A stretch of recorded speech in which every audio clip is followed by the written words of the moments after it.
டைமா முட்டையை பார்க்குறாங்க இத்தனை வருஷம் கழிச்சு. பட் இந்த ஃபர்ஸ்ட் கம்பார்ட்மெண்ட்ல இருக்கிறவங்க எல்லாருமே டெய்லியும் பார்ப்பாங்க. அதுலேயும் ஒரு மெசேஜ் இருக்கு பிளட்னு சொல்லி. கர்டிஸ் அதை பார்த்தது புரிஞ்சுக்கிறான் அவனை யாரும் அழிக்க வராங்கன்னு. பார்த்தா அந்த முட்டை கொடுத்துட்டு போனவன் டீச்சர்னு சொல்லி எல்லாருமே கண்ணை வச்சு ஷூட் பண்றாங்க. கர்டிஸ் அப்படியே தப்பிச்சு எல்லாரையும் அழிச்சிட்டு முன்னோக்கி வராங்க.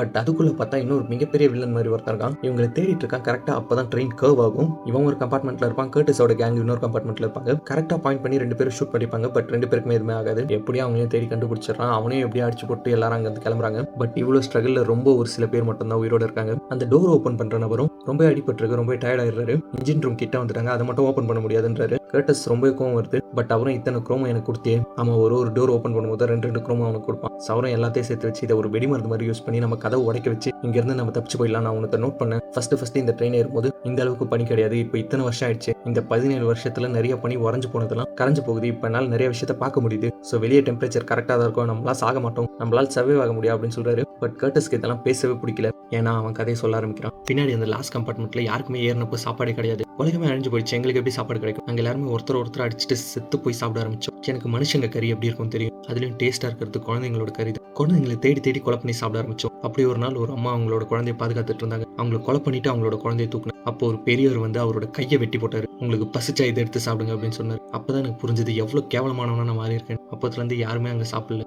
எல்லாரும் அவங்களோட கையை காலை வெட்டிக்க ஆரம்பிச்சாங்க. அப்படிதான் உணவு பரிமாறப்பட்டது. அதுக்கப்புறம் திடீர்னு இந்த சோல்ஜர்ஸ் எல்லாம் அந்த கேவலமான புரோட்டீன் பார் எடுத்துட்டு வர ஆரம்பிச்சாங்க. அதை சாப்பிட்டு எப்படியே உயிர் வாழ்ந்துட்டு இருந்தோம். அண்ணா அப்படியே கொலை பண்ணது யார் தெரியுமா? இவ்வளவு நாள் முன்னேறி வர்றதுக்கு எனக்கு ஹெல்ப் பண்ணானே என் ஃப்ரெண்டு மாதிரி. அவனோட அம்மா நான் சாப்பிட நினைச்சது அவனை தான். இதுக்கு மேலே நீ திறக்க மாட்டேன்னு எனக்கு எதுவும் பண்ண தெரியல அப்படின்னு சொல்றாரு. அப்போ உள்ள இருந்து ஒரு லேடி வந்து கூட்டு போறாங்க. வில்ஃபர்ட் உங்களை பார்க்கணும் வாங்க அப்படின்னு சொல்லி கூட்டு போறாங்க. அப்படி அந்த வில்ஃபர்ட் யாருன்னா அவர் தான் இந்த ட்ரெயினை கண்டுபிடிச்சது. அதான் அந்த ஸ்கூல் ஸ்டூடெண்ட்ஸ் எல்லாம் படிச்சுட்டு இருந்தாங்க இவரை பத்தி தான். இவரும் என்ன சொல்றாரு, எனக்கு அடுத்து இந்த ட்ரெயினை பார்த்துக்க வேண்டியது நீதான் கர்டிஸ், அது கரெக்டான ஆளு. எல்லியன் அதுக்காக தான் உன்னை ரெடி பண்ணி வச்சிருந்தாரு. நாங்க 2 பேர் நல்ல ஃப்ரெண்ட்ஸ். நீ ஒரு ஆள் மட்டும் தான் அந்த லாஸ்ட் கம்பார்ட்மெண்ட்ல இருந்து இன்ஜின் வரைக்கும் வந்திருக்க. ஏன் நான் கூட உங்கெல்லாம் போனது இல்லை. நீ யோசிக்கலாம் கர்டிஸ், ஏன் இங்கதான் எல்லாமே இருக்கு. இங்க இருக்கிறவங்களா ரொம்ப நல்லா இருக்காங்க, ரொம்ப ஃபஸ்டியா இருக்காங்க. ஆனா நாங்க மட்டும் ஏன் அவ்வளவு கஷ்டப்பட்டு இருக்கலாம் நீ யோசிக்கலாம். ஆனா நேச்சரே அதுதான் கர்டிஸ். அப்படி இருந்தா தான் பேலன்ஸ்டா இருக்கும். ஏன் உங்களோட கூட்டம் அதிகமாகுதுன்னு சொல்லி உங்களை கொலை பண்ண சொன்னதும் நான் தான். வா கர்டிஸ், இந்த இன்ஜின் எவ்வளவு அழகா ரன் ஆகுது பாரு. அண்ட் பிடிச்சிட்டு வந்தேனே அந்த குழந்தைங்களை என்ன பண்ணு யோசிக்கிறேன். இங்க பாரு, இது ஃபுல்லா ஆட்டோமேட்டிக்கா இருந்தாலும் ஒரு சில விஷயங்கள் மேனுவலா தான் பண்ணியாகும். அதுக்கு இந்த ரூம்குள்ள 5 வயசு குழந்தையால மட்டும் தான் போக முடியும். அதுக்கு தான் இந்த 2 குழந்தைகளை கூட்டிட்டு வந்து எல்லாமே டிசைன் படி தான் கர்டிஸ் ஃபங்க்ஷன் ஆகும். யார் நினைச்சாலும் மாற்ற முடியாது அப்படின்னு சொல்லிட்டு இருக்க. கர்டிஸ் நல்லவனாகணும்னு நினைப்பான். பட் அவனால அவனோட ஆமை கட் பண்ணி எல்லாருக்கும் ஃபீட் பண்ண முடியாது. அந்த அளவுக்கு என்னால் தியாகம் பண்ண முடியாது. நான் நல்லவன் கிடையாது. அவனுக்கே ஒரு எண்ணம் இருக்கும். பட் அந்த 2 குழந்தைங்களை காப்பாற்றுறதுக்காக அவனோட கையே போனாலும் பரவாயில்லன்னு காப்பாற்றுக்குள்ள இந்த கதவை திறக்கிறவர் இருக்கார்ல, அவரும் அவரோட பொண்ணும் சேர்ந்து டோரை உடைக்கிறாங்க.